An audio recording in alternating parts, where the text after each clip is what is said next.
ከዚህ ከዙል ሒጃ ጋር የተያዘ ዒባዳ አንደኛው ተክቢራ ነው። ተክቢር አላሁ አክበር ላ ኢላሃ ኢለላህ አላሁ አክበር ወላሁ አክበር ወሊላሂል ሐምድ የመሳሰሉ ሌላም ሲጋዎች ቃላቶች አሉት።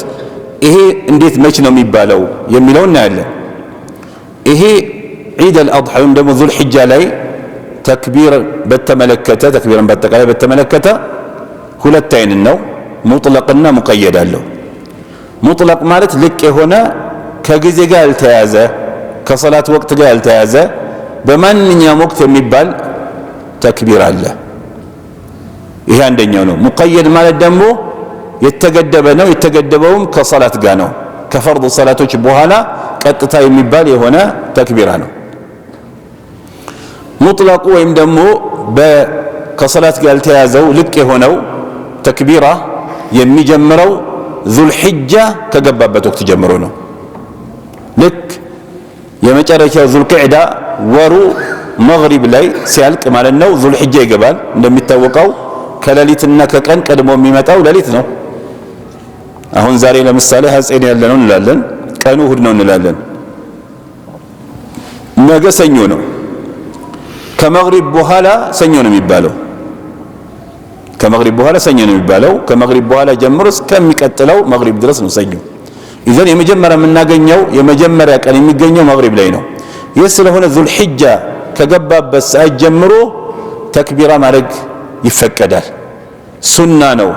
በል ብዙ ቦታ እንደውም የተረሳ የሆነ ሱና ነው። ይህንን ሐይ ልናደርግ እንደገና ልናንቀሳቅሰው የሚገባ ሱና ነው።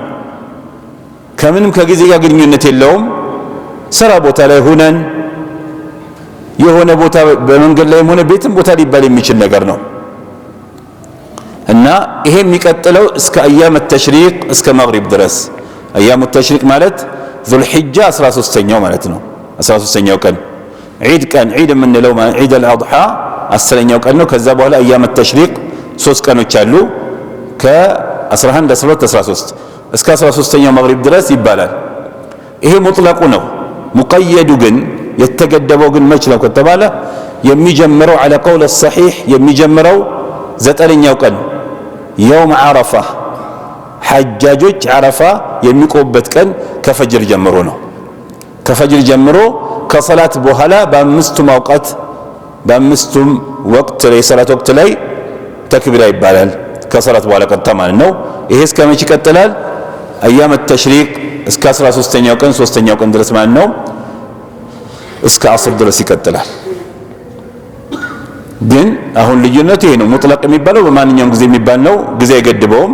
ሙቀየድ የሚባለው ደግሞ ከሰላት ጋር የተያዘ ነው። የሚጀምረውም 9ኛው ፈጅር ላይ ነው። 9ኛው ቀን ፈጅር ላይ የሚያልቀው 13ኛው ቀን ወይም ደግሞ አያም ተሽሪቅ 3ኛው ቀን አስር ላይ ያልቃል ማለት ነው።